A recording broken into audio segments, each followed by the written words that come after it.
The deal is you had a sword inside your cane. They take it away from me. I can go to jail. I'll lose my job tomorrow. One thing I don't like is whiners, okay? You're starting to whine. That's my husband. We've been married 15 years. He's probably going to have to go chill out tonight. A little time out for him. Toby, I know you. Yeah. I've known you since I was 13. Well, we had a call about him tonight. Apparently he was being a little obstreperous and bellicose. What? Okay. That's what I said, too. Welcome to Vancouver's downtown east side, where an extraordinary squad of police officers engage in an ongoing battle to keep control of one of the toughest beats anywhere in North America. Police, we're coming in!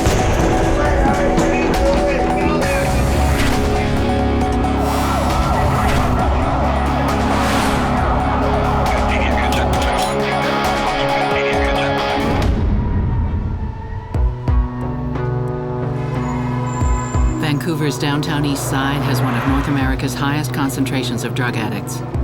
Law and order rests in the hands of the police department's beat enforcement teams. We're going to be on foot for a bit until I find a car. For the past 5 years, Sergeant Toby Hinton has led his 16 highly skilled beat officers who patrol this area's streets and alleys, night and day, year in and year out. I got no weapons or anything on it, sir. Our job is kind of unique to the rest of the police department because we have to be doing a walking beat patrol. It's an interesting job that takes you to the pits of depravity, and every once in a while you get a little hope for humanity. With nearly 2 decades of service on the force, Toby has worked the downtown east side his entire career. A witness to a neighborhood whose problems have gone from bad to worse. Who are you as in who are you? Hi, Jodes. Good, how are you? I've been here 18 years, so, you know, they know you get a reputation, and hopefully mine's a reasonable one.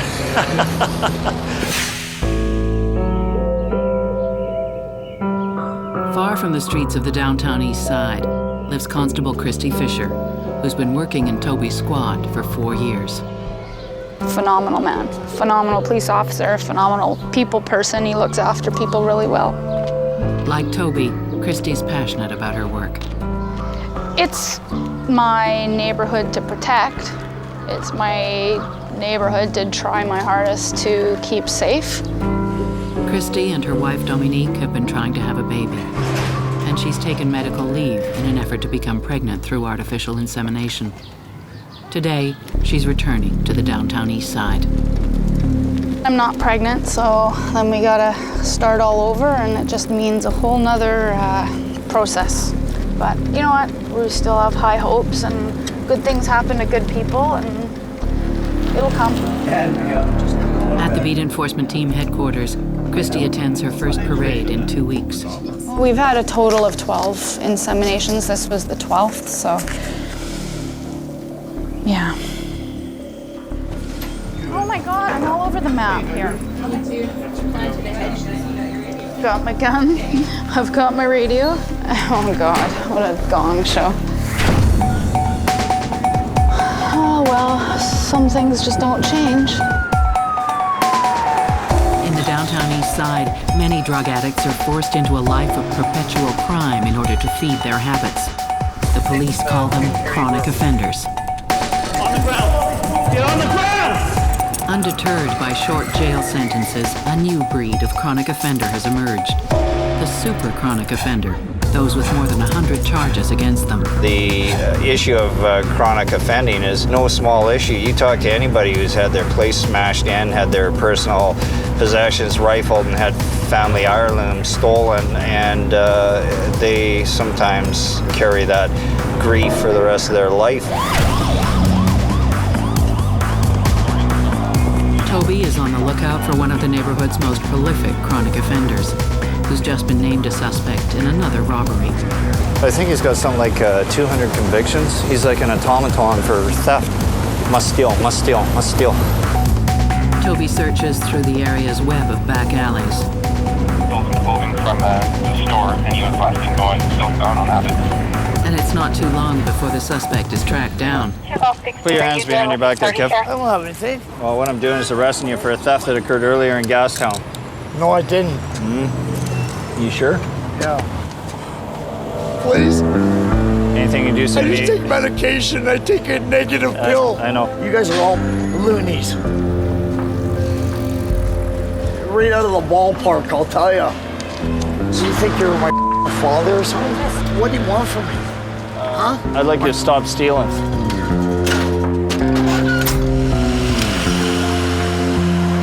The chronic offender is off the street for now, but it might not be long before he's back out again. We're sitting on all this information. We have to get it out to the public somehow to raise awareness and force some type of proper social change. One chronic offender off the street can clear up a whole raft of criminal problems.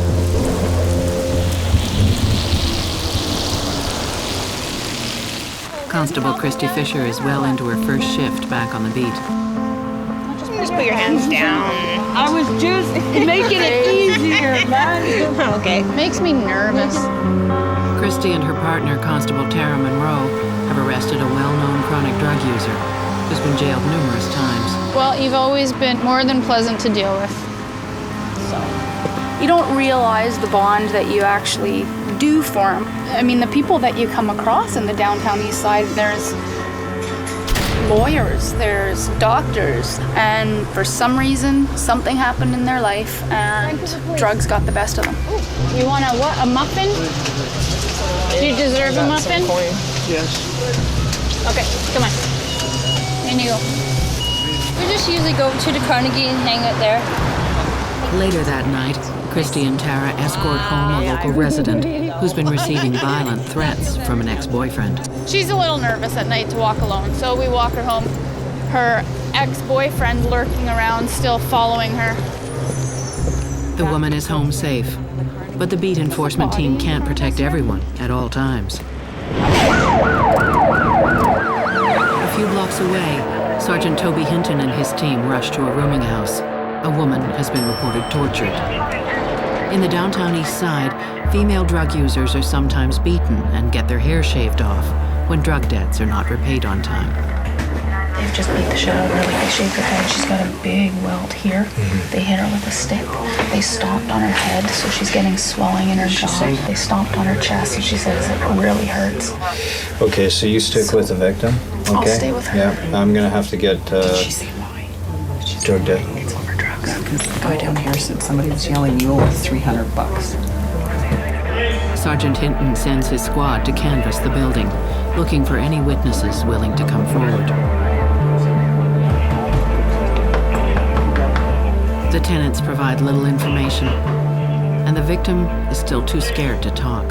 She won't say a word here. So I said, okay, I said, if I come with you. Yeah, okay. If I said, if I come with you, I said, will you talk to me somewhere else? And she says, yeah, probably. Kristie finally manages to persuade the victim out so she can get medical attention. These guys take advantage of these people to collect their drug debts and whatnot, and it makes me absolutely sick. It's the end of a long first day back for Constable Kristie Fisher.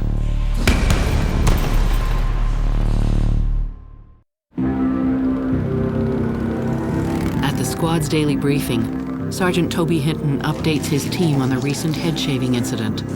The person they're looking for here is a Caucasian male in black clothing, unidentified. Basically, a girl phoned to her father, said she's being held in a room, beat up, had her head shaved, and she's out now. The victim was initially quite scared because they took her ID, told her they were going to kill her family. She was a mess. It's fairly high profile. I would like to do a little bit of background work on the whole head shaving thing. If anybody can find me somebody who's had their head shaved that's willing to talk, not to be identified, just let me know. Not far away, all available units respond to an emergency call at the address of the young woman Constable Kristie Fisher has been escorting home. They're trying to enter the building to apprehend her violent ex-boyfriend, who was seen by a witness kicking in the front door and beating her. But it now looks as if he's made an escape. There he is, Toby.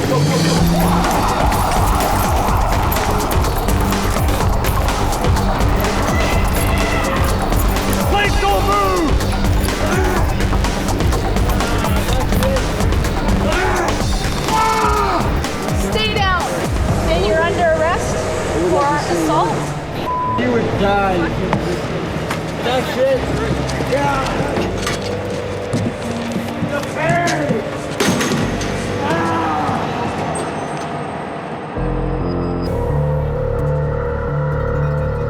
This guy is absolutely habitual.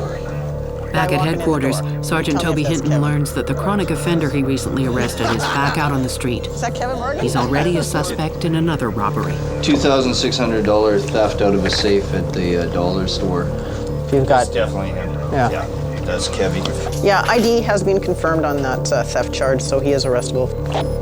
Not long after, Constable Marie Brown tracks down the suspect. You're under arrest for theft under 5,000. Toby gets the call and heads to meet them. Okay, front left jacket pocket. Kevin, you heard the term chronic offender? He's just prolific. He absolutely cannot stop. You know, obviously there's some mental issues there too, but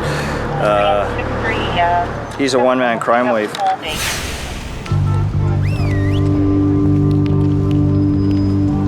Pigeon Park is the downtown east side central square.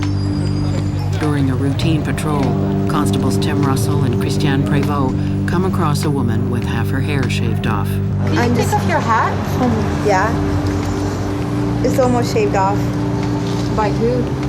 And I'm just homeless. Do you know who shaved it off? Did you owe someone some money? No. Are you sure? Uh-huh.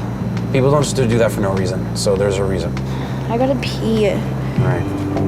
Officer Russell notifies Sergeant Hinton. We've got a chick here that's got half her hair shaved off. If you want to pop down, have a go at her. I'm sure she might be good. Okay. Goodbye. Let's have a look at your hair. First of all, I don't think it's right that people are going around cutting females' hair off their heads down here. And they do it because it's a bully boy thing where girls owe money and they want to humiliate and degrade the girls. So I want to put an end to it. And if you don't want to talk to us about it, there's not much we can do. But if you're interested in talking to us about it, we might be able to help prevent it happening to other people as well too. Okay?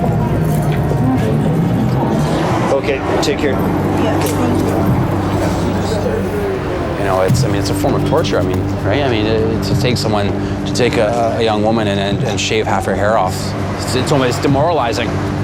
Anyway, all right, keep on going. Oh.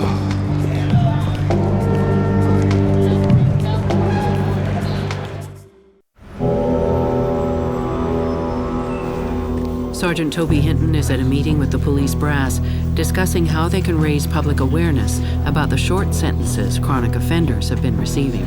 It's good that the department raises the issue, helps get some media attention to it, and even if some of that attention is critical back to the police, it's an important social issue. And as police officers, we're on the front end of all these political issues and all these social issues. I don't think that the sentences are appropriate for the chronic offenders that we deal with down here. And I think the community needs a little harm reduction, and they can get their harm reduction if somebody's in a safe place called you're out if you're in jail. To help with their public awareness campaign, Sergeant Hinton has found a chronic offender willing to come forward and has asked Constable Tim Russell to go to the jail to conduct an interview. This will be a rare opportunity to get inside the head of a veteran chronic offender. I'm Constable Tim Russell, Vancouver Police. Okay. Supposed to be conducting an interview today with an inmate. Chronic offenders are people that they're tough to deal with because they're so entrenched in their habits that rehabilitation is very difficult. Literally, they have to absolutely want to change their life around, and then they need a support system to help them stay on the right path. And for a lot of these guys, they don't have those sort of luxuries. When I was doing full-time crime, I was spending $400 to $500 a day on cocaine. Okay. How much crime would you have to do to support that addiction at that time? Full-time. You've been through the court system a number of times. What is your general impression on the court system? It's ridiculous. Look how many people come in and out of those doors. The same people. There's guys that are a lot worse than me. Like hundreds, if not 200 convictions on their record. It's a joke. It doesn't work. Well, why do you think that? Just because they're too lenient. The crimes that I've committed should have gotten a lot more time. What do you feel are the best things to help you deal with your addictions? It's taken me all these years to get this far. The way I look at it, it's going to take me that long to get out of it. It's like you. How long have you been a cop? 3 years. So you try and turn all that off tonight, right now, and become a criminal tomorrow.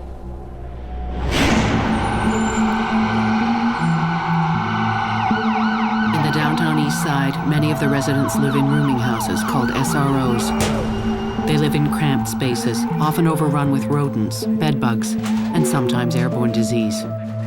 Toby is working another drug debt-related torture case that has occurred in one of these buildings. Hey, it's the police. We're here to help you. We want to find the guys that did this to you. It looks like you got hit in the head there too, eh? The victim was held captive in a dog cage and badly beaten. How many guys? Is there anybody still in the room? No? Hey, stick with us here. We need some help. 3rd floor, right? 3rd floor?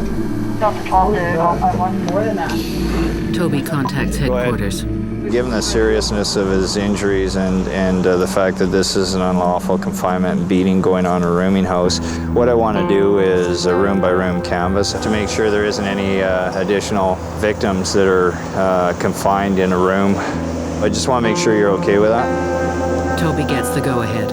His squad moves in to start a room-by-room search. Have a peek in. Hey, basically we've had a violent crime in the building tonight. On another floor, one tenant refuses to open up. The police are concerned that there could be another victim inside. Sean DeShane, I think we'll be able to kick it down. Hey, this won't be the first door we've kicked in down here, so you better open up the door right now. It's within seconds. We're getting approval. Open the door, it gets kicked down, you get arrested for obstruction. There you go. Thanks. Okay, police, this is your last chance. We're going to take a door off. Okay, so open the door.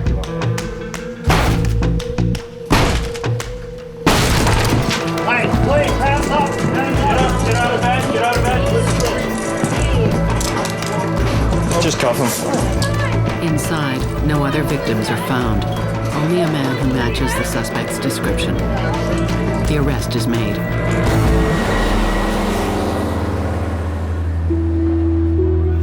Constable Russell learns that the man arrested for beating the woman that Officer Fisher has been watching over has been released on condition that he does not contact her.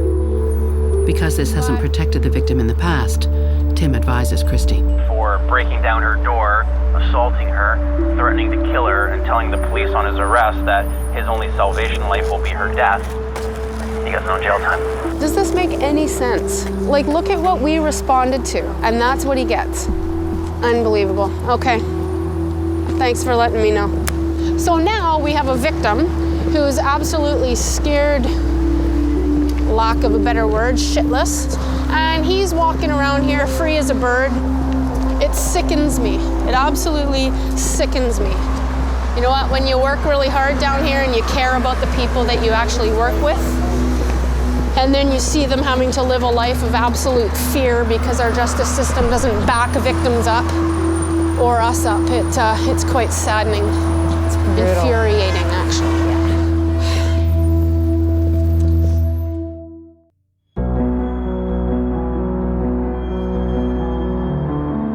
So you moved, eh? They moved you. With the ex-boyfriend now released back on the streets, Constables Kristie Fisher and Christian Prévost locate the victim. We're not talking a little minuscule offense or a drug offense, you know, where it's not necessarily violent or hurting someone or scaring someone to that extent, right? So yeah, we were all we were quite appalled. If he comes anywhere near you, you phone us, because he's on probation with those strict conditions still, right? Yeah, and so you even sniff him anywhere near you, phone us. Don't talk to him, right? Just call us. Sergeant Toby Hinton heads to a press conference that has been called by the police department to publicize their concern about chronic offenders. I'm going to be back of the room just watching the media release and seeing how it's delivered. I think they've actually asked the deputy chief to come down and talk about it. I don't know what to expect. I don't know if there's going to be a lot of people there, or a lot of interest, and you don't know how the story is going to be picked up by media. It might not be picked up by media. What we think is important, sometimes news agencies don't really agree with. Good morning, everyone. Last week, Chief Constable Jim Chu told you about the plague of chronic offenders who are victimizing our community. Nowhere else in the world and nowhere else in history has a community had to face this kind of problem. Thieves who have been convicted of crimes like breaking into houses more than 100 times are actually receiving less and less jail time. I'm here today to tell you that we are not alone in calling for longer sentences for chronic offenders. We received word this weekend that there were others calling for longer jail sentences. Our support came from the last place we would have ever guessed, chronic offenders themselves. What crimes would you pick to do? Usually breaking enters. Yeah. How come? I don't know, they just seem the easiest. How often have you offended while on bail? Every time. Every time? Sure. This catch and release cycle has to stop if we are to protect the thousands of people in this community who fall victim to these chronic offenders. All of us can make a contribution to doing better, and we appreciate the effort the media makes. We know that there are things that we can do better, and we think that there are things that Parliament and the courts can do better as well.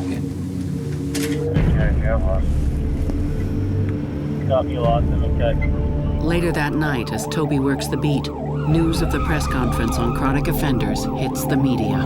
Vancouver police are getting support for their call for tougher sentences from an unlikely source, chronic offenders themselves. Police say the 32-year-old chronic offender turned himself in last week because he wants to end his drug-fueled life of crime. They say nowhere else in the world has offenders with more than 100 convictions. We're dealing with a predominantly crack-using population. There was about 12 or 14 people that died in the span of 2 weeks. What a waste, eh? This staff sergeant position is a really big change. You would do an excellent job, and that's going to be sacrifice on your part. Is if they have a lawful protest, boy, they're more than welcome, but if they cross the line, then you have to take control of it.